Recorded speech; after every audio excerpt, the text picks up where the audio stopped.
ஓம் அகஸ்தீஸ்வராய நமக. ஓம் அகஸ்தீஸ்வராய நமக. ஓம் அகஸ்தீஸ்வராய நமக. இந்த உலக இயக்கத்திற்கும் உடல் இயக்கத்துக்குமான ஒரு ஒன்றிணைந்து செயல்நிலையில் இருக்கக்கூடிய இந்த வாழ்வியல் தியானத்தை தான் இன்னைக்கு நம்ம செய்ய போறோம். இதை பஞ்சாட்சரம் தியானம் என்று நம்ம சொல்றோம். பஞ்சாட்சரம் என்றால் 5 அட்சரத்தோடு 5 இயக்கத்தோடு 5 இயக்கமாக இருக்கக்கூடிய இந்த பூமியோடு, பூமி எனும் பிரகதி என்று சொல்லக்கூடிய பூமி எனும் நானாக இருக்கக்கூடியதோடு முதல் நிலையில் நமக்கு முழுமையான அந்த ஆசீர்வாதம் என்று சொல்லக்கூடிய அந்த அருள் நமக்கு கிடைக்கும். அதனாலதான் முதல்ல 5 கரன் என்று சொல்லக்கூடிய பஞ்சபூதத்தை இணைத்த ஒரு தெய்வ ரீதியான உருவத்தை கணபதி என்று, அந்த மூலாதாரத்தை கணபதி என்றும், கணபதி என்று சொல்லக்கூடியது மூலாதார மையம் 5 இயக்கம், நிலம், நீர், நெருப்பு, காற்று, ஆகாசம் எனும் 5 பஞ்சபூத ரீதியாக இருக்கக்கூடிய இயக்கத்தை உள்ளடக்கிதான் இந்த உடம்பு. இந்த உடம்பு அப்படின்னு சொல்லும்போது பஞ்சபூதங்களான கூட்டு. இந்த பஞ்சபூதமான கூட்டை நாம நமச்சிவாயம் அல்லது நமச்சிவாய, ந ம சி வா ய, இந்த 5 அட்சரத்தை நாம எல்லாத்திலையும் சொல்லுவோம். 5 அட்சரத்தினுள்ளே அதனுடைய உண்மையான தன்மை அனைத்து நமக்குள்ள இருக்கு. பஞ்சபூத இயக்கமாக இருக்கக்கூடிய உடல் இயக்கம் இல்லாமல், உடல் இயக்கத்தினுடைய உதவி இல்லாமல் ஆத்ம ஞான ஒளியை நாம முழுமையாக்கி கொள்ள முடியாது. இப்போ அதுக்காக என்ன செய்யறாங்க, எல்லாருமே முதலில் பஞ்சாட்சரம் ஜபம், பஞ்சாட்சர தியானம். முதல்ல பஞ்சாட்சர ஜபம்னா என்ன அப்படின்னா, பஞ்சாட்சரம் என்று சொல்லக்கூடிய அல்லது மந்திரங்கள் 4 நிலையாக சித்தர் பெருமக்கள் பிரிக்கிறாங்க. ஒன்று ஸ்தூலம், ஸ்தூலம்னா நம்ம வாய் விட்டு சொல்லக்கூடியது. அடுத்தது சூஷ்மம், மனதிற்குள்ளே சுவாசத்தை கொண்டு செய்யக்கூடியது. காரணம் அப்படின்னா பிராண சக்தியில் செய்யக்கூடியது. மகா காரணம் அப்படின்னா ஒளி நிலையில் செய்யக்கூடியது. அப்போ ஸ்தூலம், சூஷ்மம், காரணம், மகா காரணம் என்று சொல்லுவாங்க. அப்போ ஸ்தூல பஞ்சாட்சரம் அப்படின்னா ஓம் நம சிவாய அப்படின்னு நீங்க வாய்னால சொன்னீங்களா, அது ஸ்தூல பஞ்சாட்சரம். மனதிற்குள்ள நீங்க அதை சொல்லும் போது அது கொஞ்சம் சூஷ்மத்துல நீங்க சொல்லுவீங்க, அவ்வளவுதான். ஆனா இங்க எல்லாரும் என்ன பண்றோம், ஸ்தூல பஞ்சாட்சரம் தான் ஜபிக்கிறோம். அப்ப திருமூலர் உங்களை என்ன சொல்ற, ஸ்தூல பஞ்சாட்சரம் நீங்க ஆரம்ப நிலையில் மட்டும்தான் அதை செய்யணும். அடுத்தடுத்த நிலைக்கு நீங்க உள்ள போனா மட்டும்தான் நீங்க சரியான வழிமுறைக்கு போக முடியும்னு திருமூலர்ல இருந்து அனைவரும் அந்த பஞ்சாட்சரத்தை பத்தி விளக்கம் சித்தர் கொடுப்பாங்க. இங்க எல்லாருமே வாயில சொல்லக்கூடிய மட்டும்தான் நடக்குது. மந்திரங்கள் வாயில உச்சரிக்க கூடியது அல்ல. முழுமையான மந்திரங்கள் அனைத்தும் அது எங்க இருந்து வருது, மந்திரத்தினுடைய சூஷ்ம நிலை, அடுத்தல காரண நிலை, அடுத்தல மகா காரண நிலைக்கு அந்த மந்திரத்து வழியாக உள்பயணம் நம்ம நடக்கணும். அப்பதான் அது சரியான முறையாக இருக்கும். இங்க நாம என்ன செய்யறோம், பஞ்சாட்சரம் ஜபம் பண்ணுறதுக்கு எதுக்குன்னா 5 அட்சரங்களும் 5 விதமான பௌதீகத்தினுடைய வெளிப்பாடாக இருக்கக்கூடிய அந்த வார்த்தை நமது உடலில் 5 விதமான சக்கரங்களோடு அந்த 5 பௌதீகமும் தொடர்புடையதாக இருக்கு. பஞ்சாட்சர ஜபத்தை விட பஞ்சாட்சர தியானம் மிக உயர்வானது. ஏன்னா ஜபம் சொல்றது எந்த கவனமும் நமக்கு எங்கேயுமே இது பண்றது இல்லை. சும்மா நம்ம வாயில சொல்றாங்க, அதோட முடிஞ்சு போச்சு. அந்த ஜபத்துக்கு அடுத்த நிலையை தான் நம்ம பஞ்சாட்சர தியானம்னு சொல்றோம். அப்ப மூலாதாரம் சொல்லும் போது நம்மளுடைய மூலாதாரத்துல எல்லாமே நமக்கு முதுகுத்தண்டு வழியாக உள்ள பகுதியை தான் நம்ம என்ன செய்யறோம், இதுக்கு எடுத்துக்கிறோம். நம்மளுடைய ஃப்ரண்டில் உள்ள சக்கரம் கிடையாது. எப்பவுமே சக்கரங்கள் முன்பகுதி கிடையாது. சக்கரங்களுடைய இருப்பிடம் நம்முடைய முதுகுத்தண்டில் இருக்கக்கூடிய ஸ்பைனல் கார்டு. நம்முடைய முதுகு தண்டுக்குள்ளதான் ஒவ்வொரு இடத்துல அந்த சக்கரங்களுடைய அது இருப்பிடம். அதனுடைய ஃப்ரண்ட் ப்ரொஜெக்ஷன், அது முன்பக்கமாக சக்தியை வெளியில ப்ரொஜெக்ட் பண்ணக்கூடிய பாயிண்ட் தான் முன்பக்கமா இருக்கக்கூடியது. அப்ப நமக்கு உண்மையான அந்த ஒவ்வொரு பாயிண்ட்டுக்கும் இருப்பிடம் பின்னாடி தான். அப்ப மூலாதாரம், முதுகுத்தண்டினுடைய கடைசி எலும்பு நம்ம மூலாதாரம் என்றும், அதுக்கு அடுத்தால சுவாதிஷ்டானம் என்று சொல்லக்கூடியது நம்முடைய இடுப்பு எலும்பினுடைய மையப்பகுதியை சுவாதிஷ்டானம். மணிப்புரகங்கிறது தொப்புளுக்கு நேர பின்னாடி தான் மணிப்புரகம். அநாகதம்ங்கிறது நெஞ்சி குழிக்கு நேர பின்னாடி இருக்கக்கூடிய பாயிண்ட் தான் அநாகதம். விசுப்தின்னா தொண்டைக்கு, இந்த தொண்டைங்கிற இந்த தைராய்டுன்னு சொல்லக்கூடிய தொண்டைக்கு நேர பின்னாடி இந்த இடத்தினுடைய மையத்துல வரக்கூடியதான் விசுப்தி. மெடுலா, அதாவது மூன்றாவது கண் பேடைன்னு சொல்லக்கூடியது இந்த புருவ மத்திக்கு நேர பின்னாடி இருக்கக்கூடிய பிடரிக்கண். தலை உச்சி சென்டர் பாயிண்ட், தலையிலுடைய நடுப்பகுதி பாயிண்ட சொல்றோம். இப்படி நம்ம உடம்புல 2 இடமும் 2 பாயிண்ட்லையும் எல்லாத்துடைய இணைப்பு பெற்ற, முழுமையான இணைப்பு பெற்ற இடமா இருக்கும். பாக்கி எல்லாத்திலையும் அந்தந்த பௌதிக தன்மை உள்ளது இருக்கும். இப்ப நீங்க மண் தன்மை எடுத்துட்டீங்கன்னா மண்ணுல எல்லாதுடைய இதுவும் இருக்கும். ஏன்னா கடைசியில மண்ணு தான் வருது. முதல்ல ஆகாசம் இருக்குது, ஆகாசத்திலிருந்து காற்று வருது, காற்றிலிருந்து நெருப்பு வருது, நெருப்புல இருந்து நீர் வருது, நீரினுடைய தன்மையிலிருந்து மண் தன்மை வருது. அப்ப மண் தன்மையில வரும்போது எல்லாம் சேர்ந்து இருக்குது. ஆகாசத்திலும் எல்லாத்தினுடைய தன்மைகள் அங்க மறைபொருளாக இருக்குது. அப்ப நம்ம உடம்புல மண் தன்மை நம்முடைய மூலாதாரம். நம்ம உடம்புல ஆகாசத்தன்மை நமக்கு தலை உச்சியில ஆகாசத்தினுடைய தன்மை அதிகமாக இருக்கக்கூடிய இடம். தலை உச்சியும் இருக்குது, இந்த மெடுலான்னு சொல்லக்கூடிய இடமும் இருக்குது.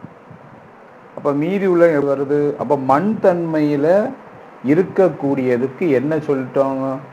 ஓம் என்ற வார்த்தை கொடுக்கிறோம். எல்லா மந்திரங்களிலும் முதன்மையான வார்த்தை ஓம். ஓம் என்றால் ஆ உ மா, அந்த 3 வார்த்தையினுடைய இயக்கம் முழுமையாக்குறது தான் ஓம். அதை ஓம் என்று சொல்லும் போது அதனுடைய விரிவாக்கம் என்பது ஆ உ மா தான். அதை இணைத்து சொல்லும் போது அது ஓம் என்ற அச்சரத்துல ஒலிக்குது. ஆ உ மா என்ற அதன் உள்ளே இருக்கக்கூடிய 3 தன்மைகள், அந்த 3 தன்மையிலும் இருக்கக்கூடியது என்ன சொல்லுவாங்க? உருவாக்குதல், காத்தல், அழித்தல் சொல்லக்கூடிய பிரம்மாவுடைய தன்மை, கடத்தல காக்கக்கூடிய தன்மை, அனைத்தையும் அழிக்கக்கூடிய தன்மை. அதுல சூரியக்கலை, சந்திரக்கலை, அக்கினிக்கலை என்று 3 கலையே சொல்லப்படுது. அந்த ஆ உ மால சூரியக்கலை, சந்திரக்கலை, அடுத்தது அக்கினிக்கலை என்று சொல்லக்கூடிய அதை 3 சேர்ந்துதான் குண்டலி சக்தி என்ற அக்கினிக்கலை என்று சொல்லுது. அப்ப எங்குமே முழுமையடையக்கூடிய இடத்துல ஓங்காரம்னு அதுக்கு பெயர் வச்சுட்டாங்க. எல்லாம் சேர்ந்த ஒண்ணு ஓங்காரமாக.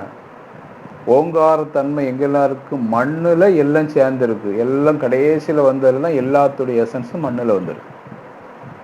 ஆகாசத்தில் இருக்கக்கூடிய ஓங்காரம் சொன்னேன். அங்க இருக்கக்கூடிய சவுண்டுக்கு பேரு தான் ஓங்கார நாதம். நேற்று உங்களுக்கு ஒவ்வொருத்தரையும் காதுக்குள்ள கேட்க சொல்லி அந்த ஓங்கார நாதத்தை டியூன் பண்ண சொல்லியிருப்பாங்க. அந்த கேளுங்க, உங்களுக்குள்ள அந்த நாதத்தை அப்ப அந்த நாதம் எப்படி வருது? நம்முடைய மூலாதாரத்துல பிராணனுடைய இயக்கம் வரும்போது நமக்கு முதல் சப்தம் வண்டு நாதம் கேட்கும். இப்படி சுவாதிஷ்டானத்துல வரும்போது அது ஃப்ளூட்டு சவுண்டு. அது மணிப்பூரகத்துல வரும்போது அது வீணையினுடைய நாதம். இதயம் சொல்லக்கூடிய அநாகதத்துல வரும்போது அது மணிநாதம். அதனாலதான் கோயில்ல மணி அடிக்கக்கூடிய பழக்கம்லாம் வந்தது. விசுக்தியில வரும்போது கடல் இறைச்சல் உடைய அந்த சப்தம். மெடுலால வரும்போது புருவமத்தி நிலையில எல்லாம் வரும்போது அங்க ட்ரம் சவுண்டு கேட்கும், சங்கு நாதம் கேட்கும், பலவிதமான சப்தங்கள் சேர்ந்து கேட்கும். கடைசியாக இடி முழக்கம் என்று சொல்லக்கூடிய கேட்கும். இதை தசவித நாதம் அல்லது தசமகா வித்தை என்று தேவி உபாசனையில இந்த நாதத்தை, அந்த வித்தை மூலமாக அந்த நாதத்தை நம்ம உணர்றதுக்கு சொல்லக்கூடிய மார்க்கம் தேவி மார்க்கத்தில் சொல்லப்படுது. இப்போ இந்த பஞ்சபூதங்களுடையதுல மூலாதாரம் மண் தன்மையை நாம ஓம் என்று தான் அதை நம்ம பிரணவ உச்சரிப்பை கொடுக்கிறோம்.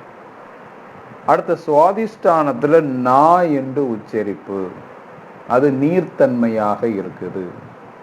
அடுத்த மணிப்பூரகத்துல நெருப்பு தன்மையாக இருக்கக்கூடியது மாங்கிற வார்த்தையை கொடுக்கிறோம்.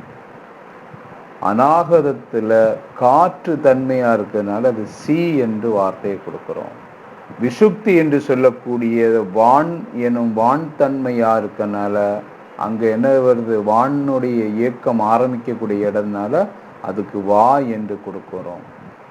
யா என்று மெடுலா உடையதுக்கு வான் தன்மையுடைய முதல் படி நம்முடைய விசுக்தி, இரண்டாவது நிலை நம்மளுடைய மெடுலா ஜீவனுடைய தொடர்புடைய அந்த சித்தாகாசம் சொல்லக்கூடிய மெடுலாவுடைய தொடர்புல இருக்கக்கூடியது. மீண்டும் தலை உச்சியில ஓம் எனும் சவுண்ட் கொடுக்கும். இப்ப நம்மளுடைய இங்க இருக்கக்கூடிய தியானம் எப்படி பண்றோம்? ஓம் ந ம சி வா ய ஓம்.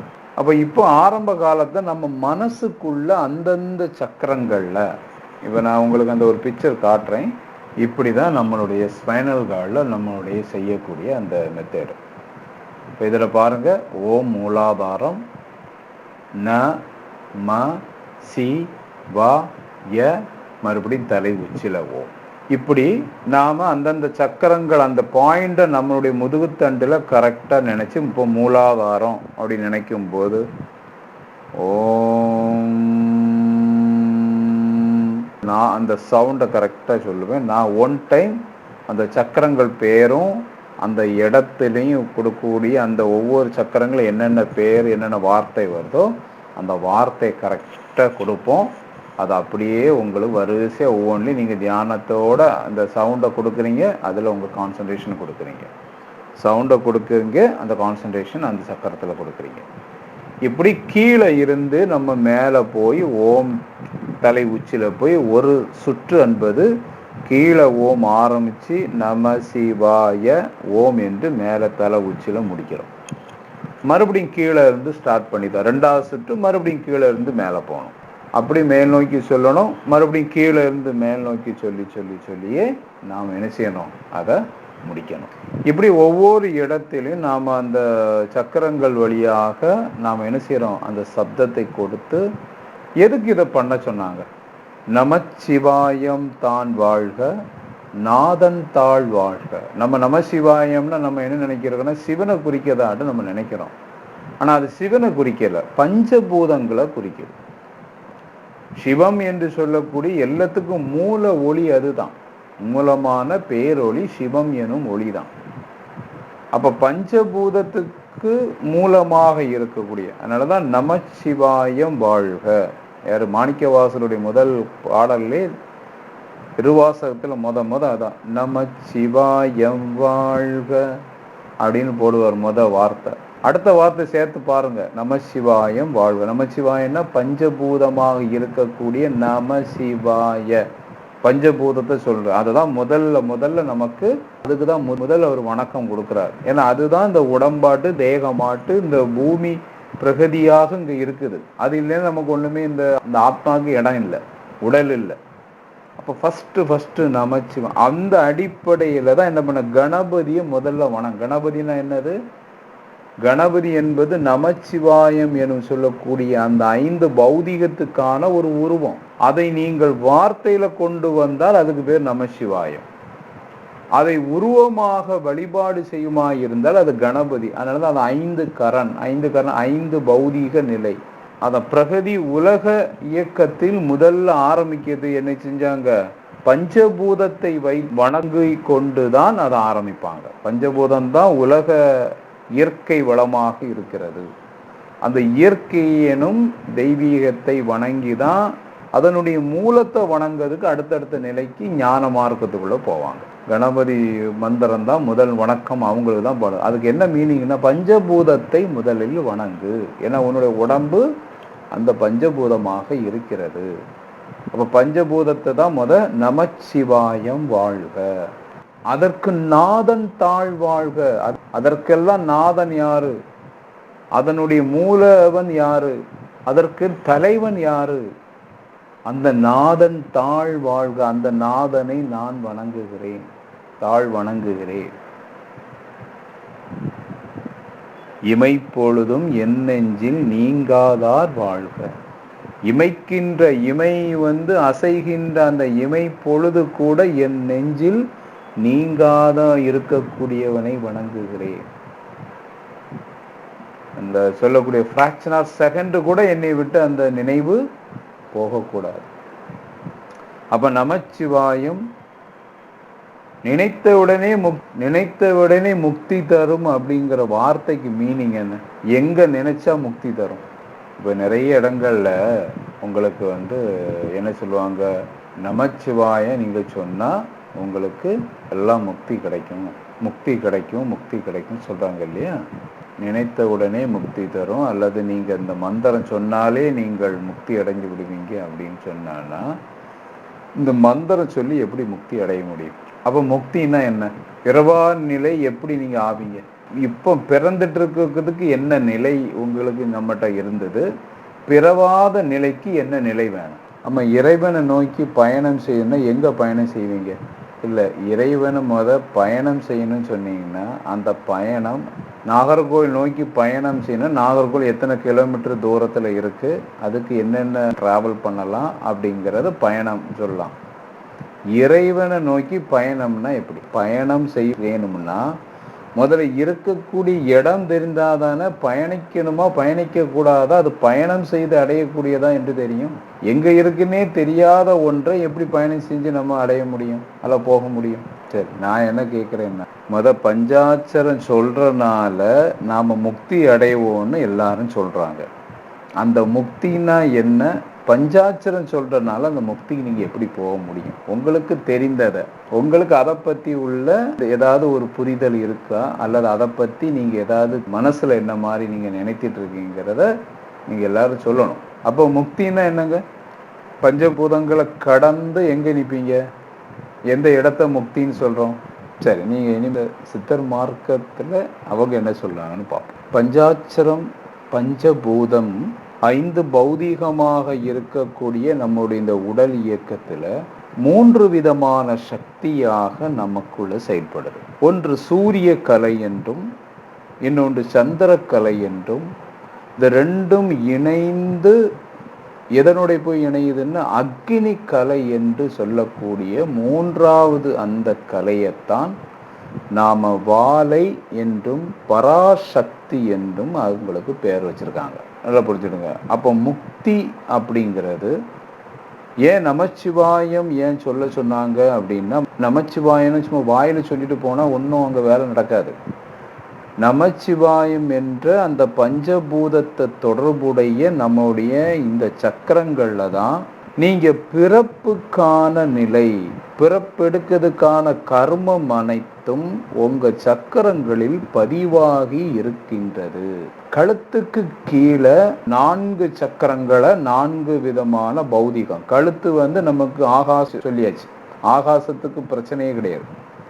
ஆகாச கீழே அநாகதம், மணிப்பூரகம், சுவாதிஷ்டானம், மூலாதாரம், இந்த 4 பௌதீகத்துல தான் பிறப்பை நீங்க மாத்திடுவேன் அப்படின்னா எப்படி மாத்துறது?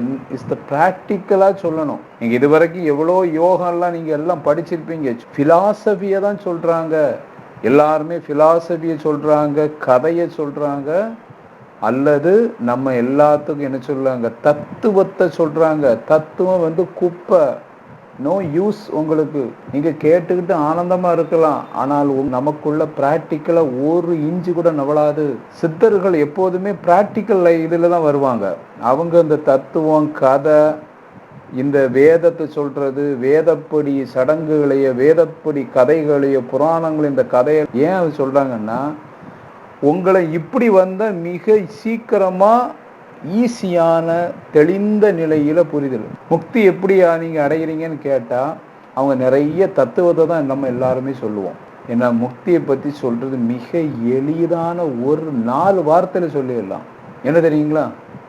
3 தீயை ஒன்றாக்குவது பேர் தான் முக்தி. முக்தி. முக்திங்கிற அந்த வேர்டுக்கு என்ன பேரு? 3 தீ. சூரிய கலையில உள்ள அக்கினி, சந்திர கலையில் உள்ள அக்கினி, அக்கினி கலையில இருக்கக்கூடிய அக்கினி. அப்ப நமக்கு வலது பக்கம் ஓடுறது சூரிய கலை, இடது பக்கம் போறது சந்திரக்கலை, சுசுமுனை வெளி என்று சொல்லக்கூடிய நடுநிலையில போறது அக்கினி கலை. நம்மளுடைய வாழ்க்கையில இந்த பஞ்சபூத ரீதியான இந்த பஞ்சேந்திரியம் சொல்லக்கூடிய 5 எந்திரியங்கள் வழியாக மன இயக்கம் என்ன செய்யுது? இந்த சுவாச இயக்கம் எப்படி நடக்கு? ஒன்றுல சூரியக்கலையில் 2 மணி நேரம் ஓடும், அடுத்த சந்திரக்கலையில் 2 மணி நேரம் ஓடும். இந்த 2 கலையும் மாறி மாறி ஓடுவதன் அடிப்படையில் நமக்கு என்ன நடக்குது? வெளி உலக ரீதியான இன்பத்தில் நமக்கு தொடர்பு வந்து இந்த சுவாசத்தின் மூலமாக தான் நம்முடைய எல்லா விதமான அனுபவத்தை நமக்கு உள்ளே நுகர்ந்து கவர்ந்து கொண்டு போகுது. நல்லா புரிஞ்சுடுங்க. உங்க மூச்சு மூலமா தான் உங்களுடைய எல்லா விதமான எக்ஸ்பீரியன்ஸ், இந்த என்ஜாய்மெண்ட் எல்லாத்தையும் எப்படி பாடிக்கு உள்ள போகுது? சுவாசத்தின் மூலமாக உள்ள போய் அண்ணாக்கு வழியில போய் மோதி ஜீவனுக்கு போய் உங்களுடைய அனுபவத்தை அலை இயக்கத்துல ஜீவன் சொல்லக்கூடிய ஆத்மால போய் பதியுது. அடுத்தால் அது அப்படியே உங்களுடைய முதுகுத்தண்டு வழியாக எந்த சக்கரத்தை என்ன உணர்ச்சிக்கு பயன்படுத்துறீங்களோ அந்த சக்கரங்கள்ல அந்தந்த டிபார்ட்மெண்ட்னு சொல்லக்கூடிய இடத்துல போய் பதிவாகுது. இப்படி பதிவாகக்கூடியது மீண்டும் உடல்ல இரத்த அணுக்கள்ல பதிவாகி சூஷ்ம நிலையில் சக்திகள்ல எனர்ஜில பதிவாகி பிரெயின்ல பதிவாகுது. இப்படி எல்லா இடம் பதிவாகி இது அப்படியே சுழண்டு கொண்டே இருக்கிறது. இப்போ ஒவ்வொரு வாழ்க்கையில எந்த விஷயம் எடுத்தாலும் நீங்க 2 கலை, சூரிய கலை அல்லது சந்திர கலை அடிப்படையாக கொண்டுதான் நாம என்ன பண்ணிட்டு இருப்போம்? பதிவாக்கி கொண்டே இருக்கிறோம். சூரியக்கலையோ சந்திரக்கலையோ கொண்டு மனம் இயக்கம் நடைபெறுவது வரையிலும் உங்களுடைய கர்ம பதிவை நீங்கள் நிறுத்த முடியாது. எப்ப கர்ம பதிவு உங்களுடைய சக்கரங்கள் ஏறிக்கிட்டே இருக்கோ உங்களுக்கு அதற்கான பிறப்பை எடுக்கக்கூடியதை நாமே உருவாக்கி கொண்டோம். பிறப்பு தெய்வம் தரல. பிறப்பு எந்த தெய்வீகமும் உங்களுக்கு பிறப்பை கொடுக்கணும்னு தரல. பிறப்பு மீண்டும் மீண்டும் பிறப்பெடுக்கிறதுக்கான வழியை யாரு உருவாக்குறான? நானே அதை நானே அதுக்கு கர்த்தா. நான் தான் அதை செய்யறேன். எனக்கு பிறப்பெடுக்கிறதுக்கான அனைத்து விதமான கர்மத்தையும் சேர்ப்பதும் உருவாக்குவதும் அதை நிலைநிறுத்தி கொண்டு வைத்துக் கொள்வதும் இந்த உடலை விட்ட பிறகு அந்த கர்ம உணர்ச்சிகள் தான் அடுத்த உடம்பெடுக்கக்கூடிய டெம்டேஷனை இந்த ஆத்மாவுக்கு உருவாக்கி கொண்டே இருக்குது. அப்ப இங்க கீழ்நிலையில உள்ள சக்கரங்களுடைய அலையக்கத்தினால் பதிஞ்ச அந்த என்னென்ன அனுபவிச்சோமோ அதெல்லாம் பதிவாக்குன அந்த அலையினுடைய போல்ஸ் தான் நமக்கு மன இயக்கமாக வெளிப்படும். மீண்டும் மீண்டும் அதை தான் நம்ம செய்யறோம். முதல்ல பஞ்சாட்சரம் சொல்லி சொல்லி சொல்லி அந்த சக்கரங்களுடைய இயக்கத்தை பிராண இயக்கமாக நீ ஆக்கு. அங்க பிராண இயக்கம் வரணும். அப்போ பிராண இயக்கம் வர வர வர வர உங்களுடைய கர்மம் எனும் சொல்லக்கூடியது ஒரு நுண்ணிய அலை இயக்கம். ஓம் அகஸ்தீஸ்வராய நமக. ஓம் அகஸ்தீஸ்வராய நமக. ஓம் அகஸ்தீஸ்வராய நமக.